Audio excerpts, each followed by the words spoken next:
Bismillahirrahmanirrahim. Assalamu alaikum. Welcome you all in science online class, grade 5th. This is your lecture number 5 and the topic of our lecture is classification of living things. Students, in the 18th century, scientists started putting living things into certain groups and giving them scientific names that could be used all over the world.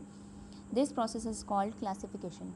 Means scientist ने living things के different groups बना दिए और इन groups को हम classification कहते हैं.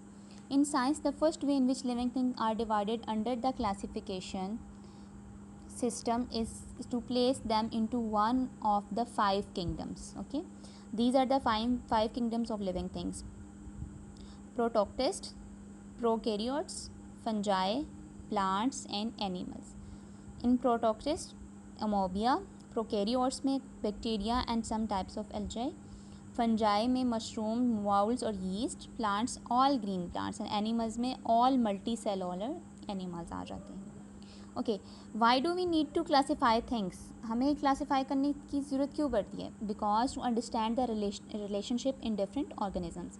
what are the some of the ways in which we can classify animals according to where they live and what they eat? Because we want to know that what these animals eat. Some animals eat meat, some eats plants, some eats other dead plants. So that's why we need to classify them. Each of the 5 kingdom is सब divided. सब divided mean उसको दोबारा से divide आगे से किया गया. Animals की 2 टाइप्स है. One is vertebrate and one is invertebrate. Vertebrates are those animal that have backbone और invertebrates that animal that do not have the backbone. यानी कि वर्टिब्रेट्स की रीढ़ की हड्डी होती है, इनवर्टिब्रेट्स की रीढ़ की हड्डी नहीं होती है. वर्टिब्रेट्स में देखें आ जाते हैं mammals, birds, reptiles, amphibians and fish, जबकि इनवर्टिब्रेट्स में इंसेक्ट्स और वॉर्म्स आ जाते हैं. ठीक है, अब हम पढ़ेंगे करेक्टरिस्टिक्स क्या हैं इनकी. जैसा कि फ़िश, अगर फ़िश की हम बात करें, एग्जांपल फ़िश में कौन कौन से आ जाते हैं? ट्राउट, ट्यूना और शार्क. एम्फीबियन में frog, newt and salamander. Reptile में स्नेक, क्रोकोडाइल, टर्टल. बर्ड में pigeon, hen, sparrow, owl and seagull. Mammals में dog, cat, camel, horse, cow and lion. Cold blooded and warm blooded, यानी कि fish, amphibian, reptile, these are cold blooded. Bird and mammal are warm blooded. Covered with these, their body is covered with fish. The body of fish is covered with scales. Amphibian की moist slippery skin. Reptiles are dry skin covered with scales. Birds feathers and mammals have hairs. Now students, habitats means where they live. Fish live and reproduce in water. Amphibians can live on land and in water. ये बहुत जगह, बहुत places में रह सकते हैं, water में भी और land में भी. Reptiles, some live in water and some live on land.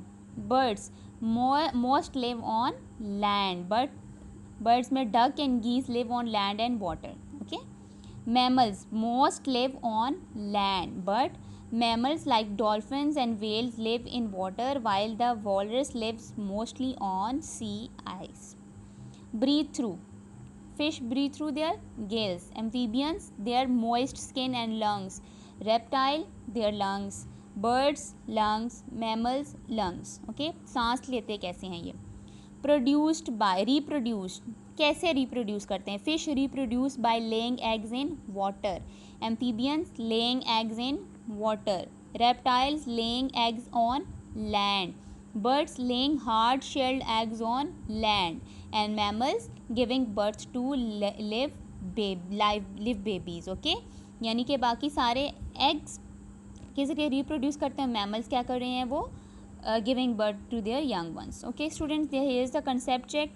Place the following creatures in the correct column. Add at least 3 more example of your own to each column. Okay, so vertebrate और invertebrate आपने करना है. ठीक है, आप देखिए gold fish vertebrate, slug vertebrate, cat vertebrate, snail is invertebrate. Okay, cockroach invertebrate, parrot vertebrate, beetle invertebrate, whale vertebrate, worm invertebrate, frog vertebrate, spider invertebrate and lizard vertebrate. Okay, so you have to put by yourself to example more, एक आपने vertebrate बताना और एक invertebrate बताना, except these. Okay, so students अभी आज हमने जो पढ़ा है वो वर्टिब्रेट्स के बारे में पढ़ा है, ठीक है, लेकिन अपने नेक्स्ट जो हमारा लेक्चर होगा उसमें हम इनवर्टिब्रेट्स के बारे में पढ़ेंगे। So watch this video very carefully and solve the worksheet. अल्लाह हाफ़िज़।